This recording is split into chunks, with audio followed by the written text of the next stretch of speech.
तुम्ही दक्षची एक्साइटमेंट तर बघू शकता. आम्ही चाललो आहे बाहेर. 3 आठवडे झाले आम्ही घरी आलो इथे म्हणजे राहायला. तर आमचं घर लावणं आणि त्याच्यातच खूप टाईम जायचा म्हणून आम्ही बाहेर कुठेच गेलो नाही. निवांत असं राहायसाठी जायचं म्हणून आम्ही ट्रॉली काढली होती आणि आम्ही निघालो होतो आमच्या मार्गावर. गेले 3 आठवडे आम्ही गाडी घराच्या बाहेर सुद्धा काढली नाही, कारण की आम्ही इतके बोर झालो होतो गाडीमध्ये बसून. चक्क आम्ही वाशिम ते दिल्ली गाठली या गाडीने. आणि खरंच बाय रोड जाणं लेकरासोबत बिलकुल टफ काम आहे एकदम. नमस्कार, मी कीर्ती स्वागत करते तुमचं माझ्या न्यू व्लॉगमध्ये. आज खूप दिवसांनी मी व्लॉग टाकणार आहे आणि आज आम्ही चाललो माझ्या माहेरी. कुठे ते तुम्हाला सांगेलच. दिल्लीमध्ये आत्ता दुपारचे 2 वाजलेले आहे आणि तुम्ही बघू शकता इतकी थंडी आहे, भयानक थंडी आहे. असं वाटणार नाही की दुपारचे 2 वाजलेले आहे. सूर्यदेवता तर नाहीच आहे. आम्ही आमच्या घरातून खाली निघालो तर घरासमोरच असं मार्केट आहे. या गल्ल्याबोळ्यातच मार्केट आहे, तुम्ही समजून जा. म्हणजे आम्हाला दुसरीकडे कुठे जाण्याची आवश्यकता नाही. घरातून बाहेर निघालं तर मार्केटच मार्केट. आता आम्ही निघालो आहे गुडगावला जाण्यासाठी आणि तुम्ही रस्ते बघू शकता किती सुंदर आहेत. व्ह्यू एन्जॉय करता करता आम्ही निघालो गुडगावसाठी. पण थकलो पण तेवढंच होतो, कारण की निघालो आम्ही 2 वाजता पण पोचलो आम्ही 4 वाजता. 2 घंटे लागले आम्हाला. इतकी भयानक ट्रॅफिक आहे इथे. तर समोर तुम्ही बघू शकता जाताना तुम्हाला समोर सगळं धुकं दिसत असेल. दुरून तुम्हाला समोर कोणती बिल्डिंग आहे हे सुद्धा दिसत नाही आहे. हे मी तुम्हाला दाखवत आहे झूम करून म्हणून हे तुम्हाला दिसत आहे थोडं फार क्लिअर, पण जवळ गेल्याशिवाय तुम्हाला पुढची बिल्डिंग दिसणार नाही. इथे इतकं धुकं होतं. पण हे दुपारचे 2 वाजताचं धुकं आहे. ऑब्व्हियसली हे धुकं नव्हतं, हे दिल्लीचं प्रदूषण आहे. आणि हे आहे गुडगावचा सगळ्यात मोठा मॉल. आणि समोर तुम्ही बघू शकता प्रदूषण, जे हवेतलं प्रदूषण म्हणतात ना दिल्लीमधलं, ते हे आहे. आम्ही आलो आमच्या डेस्टिनेशनवर. हे आहे माझा दादा, विनय दादा. आणि दक्ष जाताच त्याच्या मामाकडे गेला. आणि हे दक्षची मामी, हे श्री आणि एक कृष्ण दादा, ते तुम्हाला दाखवेल. घरात गेल्यावर बघा पाटीलनं पहिले पाटी लावली होती घरासमोर आणि त्यांनी स्वतः बनवलं होतं. आणि घर बघू शकता तुम्ही. मला घर पाहायचंच वाटलं मी आता केव्हा इथे येणार, कारण की खरंच इतकं छान घर. आणि घर जरी आम्हाला असं नाही भेटलं तर दक्षला खेळायला इथे जागा भरपूर आहे. बाहेर इतके छान ग्राउंड्स, इतके छान रस्ते आणि रश तर बिलकुलच नाही. मी दिल्लीमध्ये आली आणि जेव्हा मी त्या गल्लीमध्ये रश बघितली आणि इतके गाड्या वगैरे बघितल्या ना, तेव्हाच मला वाटलं यार मी कुठे आली. इथं तर बिलकुल शांतता नाही. आणि दक्ष पण खूप वैतागला या गोष्टीसाठी, कारण की त्याला नुसतं टेरेसवर खेळता येते आणि पार्किंग साईडमध्ये खेळता येते. ते तरी आहे की पार्किंग साईड आणि टेरेस खूप मोठा आहे म्हणून तो तिथे खेळू शकते. पण मला कसे तरी 4-5 महिने किंवा वर्षभर तरी या घरात काढणंच आहेत. त्याच्यानंतर मी क्वार्टरमध्ये येणार. आणि हे आहेत गुडगावचे क्वार्टर. आणि दादा आल्या इथे आमच्या बस 6 महिने 7 महिने अगोदर दादाची पोस्टिंग इकडे दिल्लीला आली आणि त्याच्या मागच धावत आम्ही आलो. म्हणजे आमची पोस्टिंग आली. ओझरला आम्ही सोबत होतो, नंतर इथेही आम्ही सोबतच आलो आहे. आणि बघू शकता तुम्ही इथे प्रदूषण नाही, काही नाही. मस्त एकदम फ्रेश हवा, झाडं पण खूप छान. आणि दक्ष पण आला आपला खेळायला लागला. यांच्या घराला लागूनच अशी मोठी गॅलरी आहे. हे सेकंड फ्लोअरवर होतं. वर पण गॅलरी होती, पण खालीच यांना लागून अशी मोठी गॅलरी होती, जिथे दादाने मस्त अशी मेथी, सांबार आणि टमाटर लावलेली होती. आणि खूप छान वाटलं मला इथे येऊन. असं वाटलं बस पटापट इकडे आम्ही यायचं आणि राहायचं आता. बस मी त्याचीच वाट बघत आहे. माझ्यासाठी नाही तर दक्षसाठी, कारण की त्याला मोकळं पाहिजे खेळायला. आणि इथे समोर ग्राउंड्स वगैरे खूप असल्यामुळे ते खूप चांगला खेळू शकते आणि मग त्याचं टेन्शन मला राहणार नाही. हे आहे इडीलिंबू, ज्याला हे आंबट आंबट म्हणत होता. आंबट म्हणजे ते ऑरेंजला आंबट म्हणते, संत्र्याला. पण त्याला म्हटलं मी, हे बाबू इडीलिंबू आहे, संत्र नाही आहे. नंतर इथे छोटंसं बाप्पाचं मंदिर होतं, शेवयाच्या शेंगाचं झाड होतं. नंतर आम्ही बाहेर निघालो आणि बघू शकता तुम्ही सगळं पॅक करून आम्ही निघालो होतो, कारण की इथे एवढी भयानक थंडी होती. मला तसं वाटतं तुझं फ्रीज पण ओपन नाही ठेवावं, इतकी थंडी आहे. आणि सगळं पॅक करून घेतलं आणि आम्ही निघालो कॅन्टीनकडे आणि थोडंसं सामान घेतलं आणि आम्ही निघालो ग्राउंडकडे. आणि तुम्ही बघू शकता ग्राउंड इतकं मोठं आहे, ना गर्दी ना लोक ना काही. मी इतकी वैतागली ना त्या आवाजाने त्या गर्दीने. हे मला एकदम शांत प्लेस वाटत होतं. आणि दक्ष पण इथे खूप छान खेळत होता, त्याची मामी त्याला मस्त खेळवत होती. मी तर एकदम टेन्शन फ्री झाली होती, म्हणून म्हटलं मी मी माझ्या माहेरी चालली. कारण की मी इथे आल्यावर मला दक्षला पाहायची अजिबात गरज लागत नाही, कारण की दादा वहिनी आणि त्याचे लेकरच त्याला बघतात. आणि तो खूप एन्जॉय करत होता आणि त्याला पण असं वाटलं की मी जैलातून सुटलो की काय, तो या ग्राउंडमधून 1 तास तरी निघालाच नाही. आणि मी दुरून बसून त्याला बघत होती, तू खेळ बाबा, आता तुझ्या मागं लागायची मला आवश्यकता नाही. कारण की तिथे गल्लीमध्ये उतरल्यावर बाहेर गेल्यावर त्याला बघावंच लागते, कारण की तिथे इतक्या गाड्या वगैरे येतात. आणि इथे आम्हाला दिसली ती नीलगाय. आणि त्याच्यानंतर आम्ही 4-5 प्रकारचे ते क्वार्टर्स होते, ते क्वार्टर बघितले. नंतर संध्याकाळ झाली, घरी आलो आणि तुम्ही बघू शकता की आम्ही फुल पॅक आहोत. इतकी भयानक थंडी इथे होती आणि घरातही खूप थंडी वाजत होती.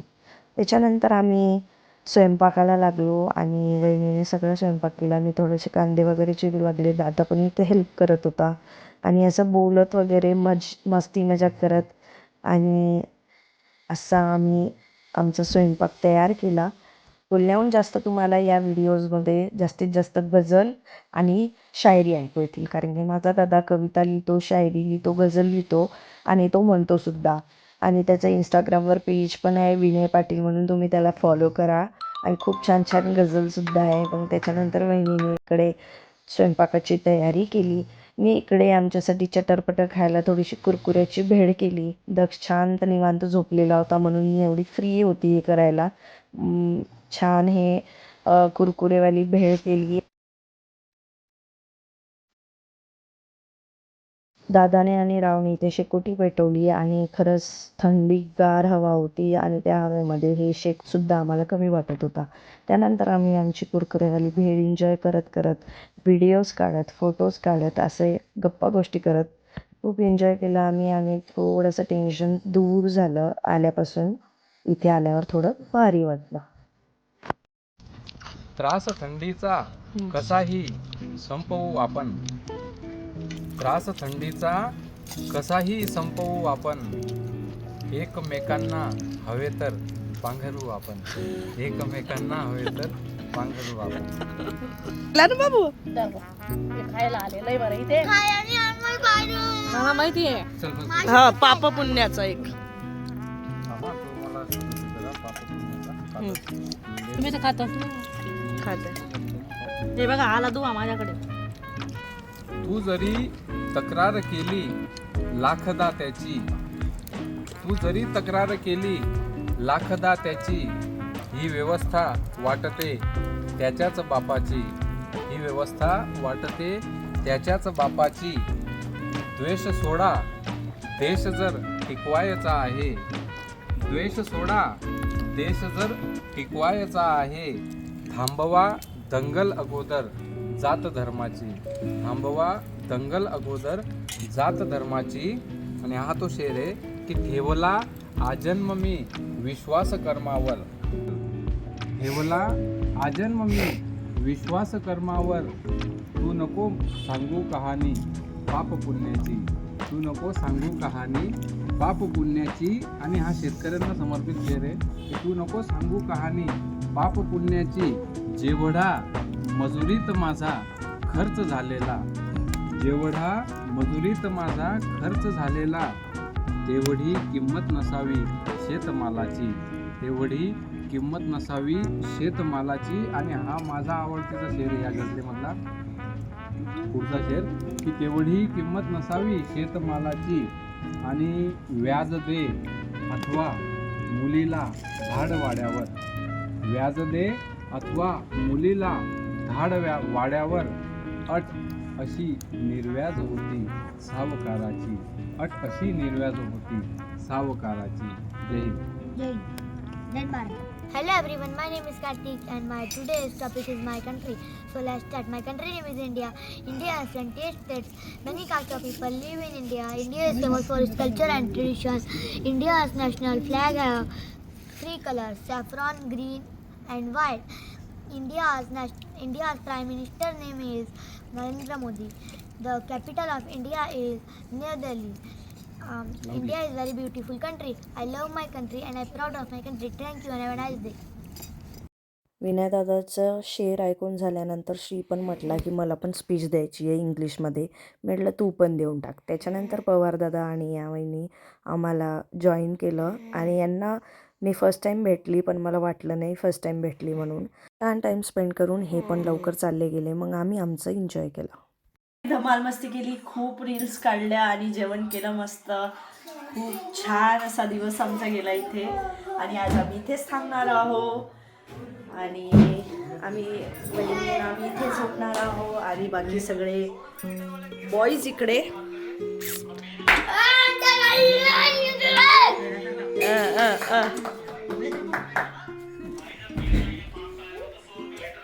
दक्षला इथं मिसळायला टाईम लागला, पण तो फायनली मामीसोबत खेळायला लागला.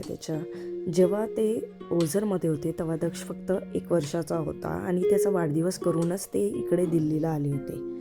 तर तो लहान होता, त्याला समज नव्हती आणि आता समज आली आहे म्हणून थोडा मिसळायला वेळ लागते, पण तो छान मिसळून गेला होता. नंतर इकडे श्री म्हणत होता की तुम्हाला भरभरून लाईक्स येतील, खूप लोक चॅनलला सबस्क्राईब करतील जर मला बाबांनी फोन ओपन करून दिला तर. मग दादाने ओपन करून दिला. चल भेटू दे माझ्या बहिणीला सबस्क्रायबर. इकडे दादा आणि दक्षची मस्ती सुरू होती. ही मस्ती करत करत आम्हाला रातचे 12:30-1 वाजले होते.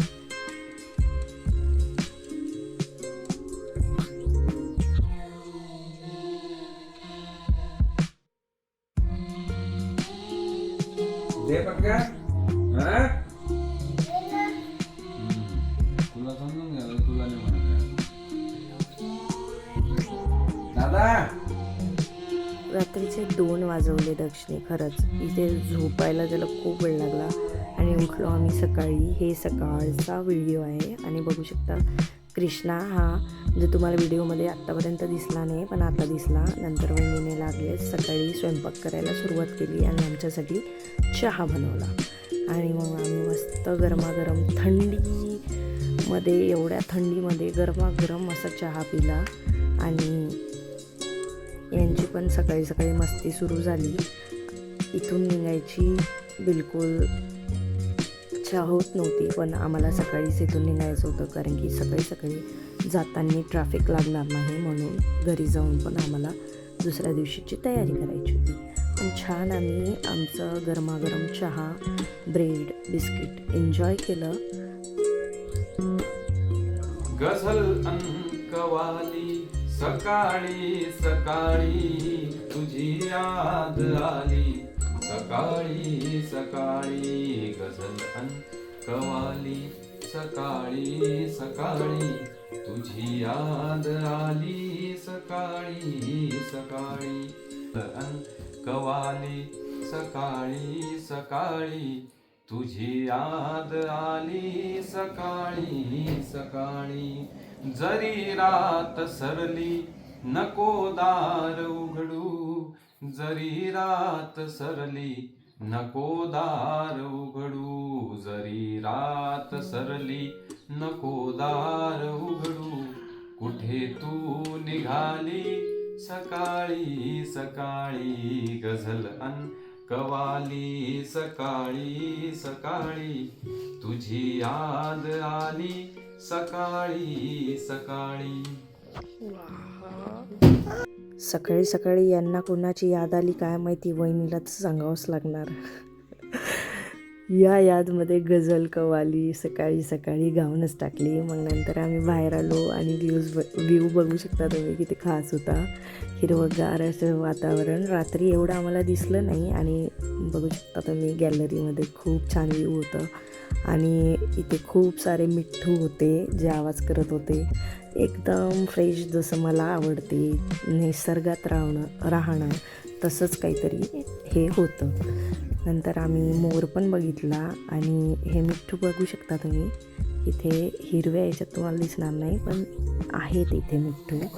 आणि दक्षला हे दिसायचं नाशिकला ओझरला असताना खूप सारे पक्षी वगैरे दिसायचे, झाडं दिसायचे. आता त्याला काहीच दिसत नाही पण इथे दिसून ते खूप छान मस्त रमला होता आपल्या याच्यातच. पण ते रमायची खुशी थोडी 10-15 मिनटाची होती, अर्धा 1 घंट्याची होती, कारण आम्ही इथून निघणार होतो. नंतर श्री बघा त्याचं चालू होतं आणि आम्हाला दिसला इथे मोर आमच्याच बाजूला होता आणि दक्षला पण दाखवलं. आणि दक्ष मस्त आता गाणे म्हणायला लागलं आहे, तर मोराचं गाणं म्हणत होता. आणि बघा किती छान असा होता मोर. आणि नंतर आम्ही छान व्ह्यू एन्जॉय करत, दक्षला मोर दाखवत आणि निसर्ग दाखवत आम्ही इथून आता सगळ्यांना टाटा बाय बाय करणार होतो. त्या अगोदर आम्ही गेलो होतो पवारदादाच्या इथे, जिथे आम्हाला बोलवलं होतं. आणि इथे छान डिंकाचे लाडू केलेले होते जे आम्ही एन्जॉय केले आणि दक्षिणे ते एन्जॉय पण केलं आणि खाली सांडून त्याचं उद्घाटन पण केलं. त्याच्यानंतर आम्ही निघालो आमच्या घरी निघण्यासाठी आणि सगळ्यांना टाटा बाय बाय करून आम्ही निघालो आमच्या घरी. हा दिवस तर लक्षातच राहील. कालपासून आम्ही इथे आलेलो आणि काही दिवसाची गोष्ट आहे. मग आम्ही इथे येऊ जवळपासच, मग काही टेन्शन राहणार नाही. त्याच्यानंतर दादा पण सुट्टीवर जाणार आहे 15-20 दिवसासाठी. ते पण तिकडून आल्यावर आमच्या घरी येतील आणि आम्ही असेच व्हिडिओज टाकत राहू. आणि दादाला फॉलो करायला विसरू नका इंस्टाग्रामवर. दादाच्या कविता कशा वाटल्या तेही कमेंट करून नक्की सांगा. ते संपवते. कसा वाटला तुम्हाला हा फुल व्लॉग कमेंट करून नक्की सांगा. तोपर्यंत बाय.